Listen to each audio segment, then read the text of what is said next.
Alright guys, what is up? Let's get back with another trade recap of August 4th, 2026. School starts here in like 15 days or something like that, 2 weeks.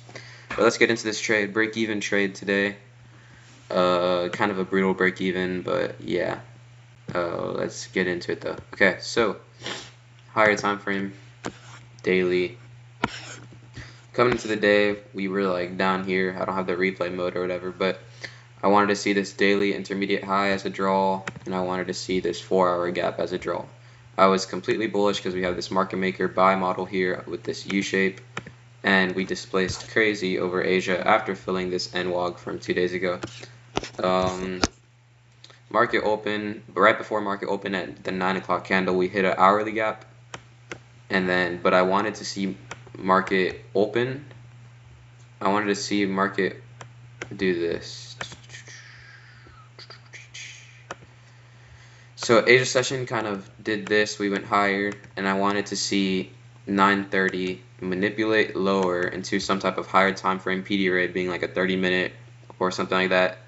Get an IFVG or a strong reaction here to take a long up to this line here, which is the 4-hour.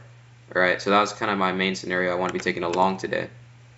But what happened was, I'll get into it. So after we hit that hourly gap, we created a 5-minute fair value gap right here, which is sponsored by the hourly gap, right? Because a sponsored gap is a PD array, a lower time frame PD array. It could be a 5-minute or a 15-minute, even a 3-minute, which is sponsored by a higher time frame PD array. So this dip right here hit an hourly fair value gap, and the reaction that the hourly gap caused opened up a 5-minute, so now it's sponsored. So I didn't see that until later in the session, but that's kind of what happened with this Judas swing. So preferably though, I wanted to see this hourly gap get tapped, this 30-minute get tapped, or this 15-minute intermediate low get tapped for me to take a long off of a Judas swing. But if I go to market open at 9:20, what happened was we generated liquidity with the data wick here, right?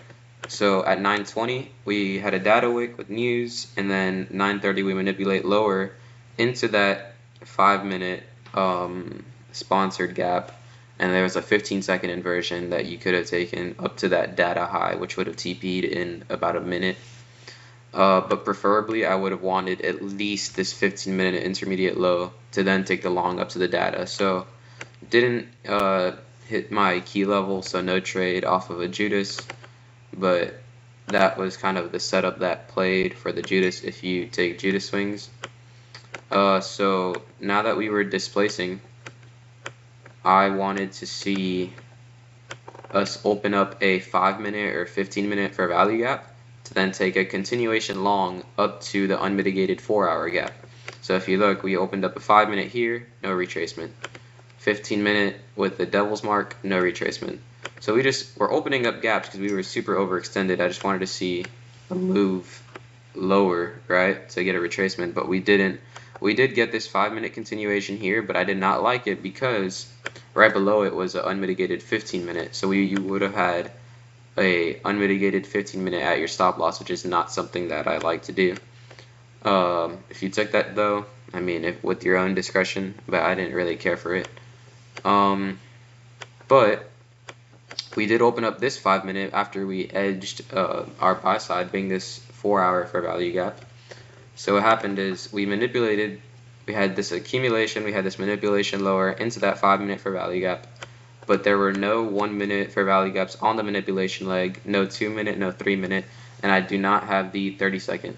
So what is it that happened? Well, we manipulated lower after getting our AMD structure, and we were printing rejection wicks out of this 5-minute fair value gap. No reason to go lower because the 15-minute was already 100 points away at the time. So as soon as we got a decent reaction off of that 5-minute fair value gap with this 1-minute candle here, this is a strong displacement candle, so that's with me assuming we get a 1-minute CISD here. That's with me assuming that we get a 30-second IFVG or something, because this is a strong displacement leading to a distribution higher up to our draw, right? So what happened is we had this 4-hour gap, but I wanted my stop to be under this displacement candle, and I put my TP at a 1-to-1, right? And I was break even as soon as we hit the 4-hour gap, and as soon as we hit the 4-hour gap, we got a manipulation lower, right? And eventually I got stopped to break even, because that's what happens at 4-hour gaps, right? Like when you have such a higher time frame, a strong higher time frame draw or PD array, you're almost bound to get a reaction off of it, and that's what stopped me at break even. And then we run to TP, right? Now what could I have done better? Well, maybe I could have had a tighter stop. I could have TP'd at this 4-hour and had a tighter stop. However, if you look back at most of my trades, I like to use the whole leg of my trade, or at least the displacement candle here, so that would have been negative RR. I would have had to move my stop to something like this to get a 1-to-1, and that's just not something I want to be doing, right? But that was the trade today. Let me put it back on there. Yeah, the trade that stopped break even, but it was still a good trade in my eyes. So yeah, that was the trade, break even. But yeah, 5-minute con up to a 4-hour gap, bullish bias, AMD structure, strong displacement, 1-minute SMT as well. 1-minute SMT here, and yeah, so that's pretty much it. Yeah, peace.